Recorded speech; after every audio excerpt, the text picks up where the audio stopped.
নমস্কাৰ সকলোকে জ্ঞান একাডেমি চেনেলটোলৈ পুনৰ স্বাগতম কৰিছোঁ। LPP টিচাৰ ভেকেঞ্চি নিউকে পোষ্ট ওলাইছে, আপোনালোকে গম পাই চাগে। আৰু নতুনকৈ যোনটো পোষ্টৰ ভেকেঞ্চি প্ৰক্ৰিয়া 8 মাৰ্চ তাৰিখৰ পৰা ষ্টাৰ্টিং হৈ যাব। ইয়াত আপোনালোকে এটা বহুত ডাঙৰ ভুল কৰে, সেই ভুলটো আপোনালোকে এইবাৰ নকৰিব বন্ধুসকল। সেই ভুলটো হৈছে আপোনাৰ ডিষ্ট্ৰিক্ট চিলেকশ্যন।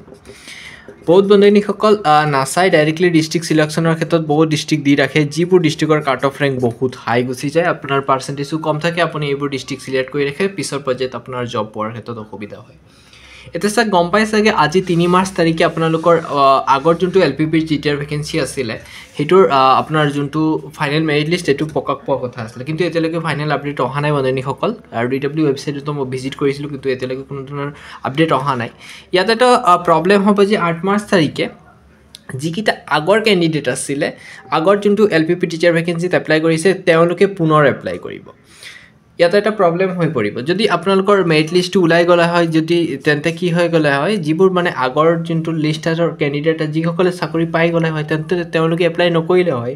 কিন্তু 8 মাৰ্চ তাৰিখলৈকে এতিয়ালৈকে যদি আপোনাৰ আগৰ যোনটো ভেকেঞ্চি আছে, আগৰ ভেকেঞ্চি 2023 ডিচেম্বৰ মাহত একচুৱেলি ওলাইছিলে, আৰু সেইটোৰ যদি এতিয়ালৈকে আপোনালোকৰ ফাইনেল মেৰিট লিষ্টটো যদি প্ৰকাশ নাপায়, তেতিয়া কি হ'ব, এই পুনৰ কেণ্ডিডেটসকলে এপ্লাই কৰিব, যাৰ ফলত কি হ'ব, এইবাৰ মানে কেণ্ডিডেট লেভেলটো বহুত কি হৈ পৰিব, আপোনাৰ হাই হৈ পৰিব।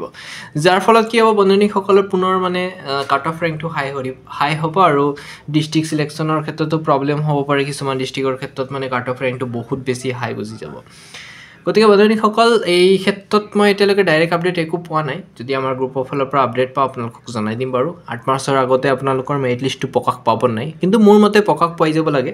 আগৰ যোনটো লিষ্ট আছে 8 মাৰ্চৰ আগত যদি প্ৰকাশ পাই যায়, তেতিয়া কি হ'ব, যিসকলে চাকৰি পাই যায় অলমষ্ট সিহঁতে পুনৰ এপ্লাই নকৰে, যাৰ ফলস্বৰূপে কি হ'ব, যোনটো নতুন ভেকেঞ্চি প্ৰক্ৰিয়া তাত ইমান এটা প্ৰব্লেম নহয়। এতিয়া চাওক, যোনটো নতুন ভেকেঞ্চি মানে হ'ব গৈ আছে, তাত আপোনাৰ আগৰ আছাম টেট কোৱালিফাই কেণ্ডিডেট আছে, লগতে নতুন CTET কোৱালিফাই কেণ্ডিডেট আছে, আৰু নিউলি যোনসকলে পাছ কৰিছে তেওঁলোকো আছে। এই তিনিটা কেণ্ডিডেটৰ পৰা যদি মই পাৰ্চেণ্টেজ ৰেংকটো ক'ব যাওঁ, অসম টেটৰ তুলনাত CTET কোৱালিফাই কেণ্ডিডেট এতিয়া বহুত বেছি হৈ পৰিছে, যাৰ ফলত কি হ'ব, CTETৰ কেণ্ডিডেটৰ পাৰ্চেণ্টেজ লেভেলটো অলপ বেছি আছে, যাৰ ফলত কি হ'ব, CTETৰ কেণ্ডিডেটসকলে মেক্সিমামে মানে চাকৰি পোৱাৰ ক্ষেত্ৰত মানে আগবাঢ়ি যাব। ঠিক আছে, গতিকে আছাম টেটৰ কেণ্ডিডেটৰ পাৰ্চেণ্টেজ ৰেংকটো অলপ কম হোৱাৰ বাবে তেওঁলোকে মানে চান্সেছটো অলপ কম পাব। এতিয়া ক'ব নোৱাৰি বন্ধুসকল কি হয়, সেই সম্পৰ্কে আপোনালোকক মই জনাইম বাৰু নেক্সট ভিডিঅ'ত আপডেটটো পালে। এতিয়া মই আপোনালোকক মেইন কথাটো হ'ল যে ভোটিং ৰেট আপোনালোকে গম পাই চাগে, চলি আছে আমাৰ চেনেলত। আৰু ভোটিং ৰেটৰ পৰা মই যোনটো নতুন আপডেট পাইছোঁ, সেইটো কিছুমান ডিষ্ট্ৰিক্টৰ ক্ষেত্ৰত পাইছোঁ, আপোনালোকক জনাই দিব বিচাৰিছোঁ। যোৰহাট ডিষ্ট্ৰিক্টৰ ক্ষেত্ৰত আপোনাৰ ভোটিং ৰেটটো মই ক'ব বিচাৰিছোঁ। জেনেৰেল কেণ্ডিডেটৰ ক্ষেত্ৰত টোটেল আপোনাৰ 250+ কেণ্ডিডেটে ভোটিং কৰিছে। OBCৰ ক্ষেত্ৰত আপোনাৰ 195+ কেণ্ডিডেটে ভোটিং কৰিছে, আৰু SCৰ ক্ষেত্ৰত মই পাইছোঁ মাত্ৰ 102টা টোটেল ভোটিং এতিয়ালৈকে পাইছোঁ যোৰহাট ডিষ্ট্ৰিক্টৰ ক্ষেত্ৰত। ঠিক আছে, নেক্সট যোনটো ডিষ্ট্ৰিক্ট আছে, সেই ডিষ্ট্ৰিক্টটো আপোনালোকক কৈ দিব বিচাৰিছোঁ। নেক্সট ডিষ্ট্ৰিক্টটো হৈছে বন্ধুসকল নলবাৰী ডিষ্ট্ৰিক্ট।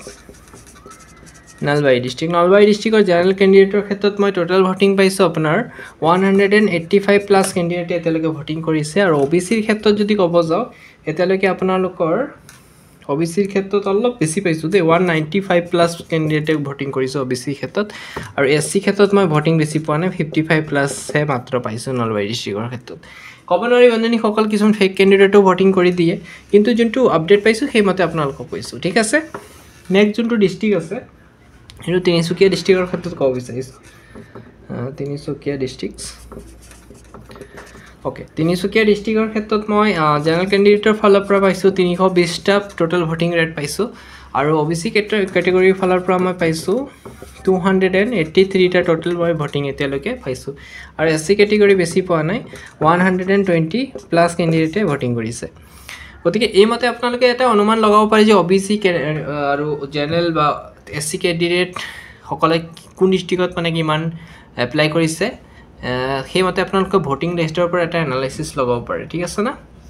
গতিকে আপডেট আপোনালোকৰ মেৰিট লিষ্ট আপডেট আহিলে আপোনালোকে এই ডিষ্ট্ৰিক্টসমূহতে চাব পাৰিব আৰু ৰাজ্য হিচাপে কোৱা আছে কিছুমান ডিষ্ট্ৰিক্ট সেই ৰাজ্য হিচাপে কোৱা ডিষ্ট্ৰিক্টসমূহৰ 100% পাৰ্ট অফ ৰেংকটো অলপ বেছি যোৱা চান্সেছ আছে নেক্সট আপোনাৰ যদি ক'ব যাওঁ মই মাজুলী ডিষ্ট্ৰিক্টৰ ক্ষেত্ৰত পাই গৈছোঁ বাকি ডিস্ট্ৰিক্ট মই পোৱা নাই বাকি ডিস্ট্ৰিক্টবোৰ আপোনালোকক মই নেক্সট ডে জনাই দিম অহা কাইলৈ জনাই দিম নহলে যদি মই পাৰো আজি ৰাতিৰ ভিতৰত আপোনালোকৰ আপলোড কৰি দিম ভিডিঅটো ফাইনেল আপডেটৰ ঠিক আছে মই মাজুলী ডিস্ট্ৰিক্টৰ ক্ষেত্ৰত টোটাল ভোটিং পাইছো 395 টা টোটাল পাইছো আৰু ওবিসি ক্ষেত্ৰত যদি মই ক'ব যাওঁ হে বেছি পোৱা নাই মাত্ৰ 285 টোটাল ভোটিং পাইছো এই আৰু এসসি ক্ষেত্ৰত মই পাইছো 195 টোটাল ভোটিং পাইছো এতিয়ালৈকে গতিকে নতুন আপডেট আহিলে আপোনালোকক মই আমাৰ চেনেলটো জৰিয়তে জনাই দিম সাবস্ক্ৰাইব কৰি দিব আৰু যিকোনো অসম টেট ৰিলেটেড বা LPP teacher vacancy merit list related যিকোনো আপডেট আহিলে পোনপ্ৰথমে আমাৰ চেনেলটোত পাই যাব চেনেলটো সাবস্ক্ৰাইব কৰক যাতে আপোনালোকে আপডেটবোৰ পাই থাকিব ঠিক আছে ইমানকৈ খাবনে মাইছো বাকি যিবোৰ ডিস্ট্ৰিক্ট আছে সেইবোৰ ডিস্ট্ৰিক্টৰ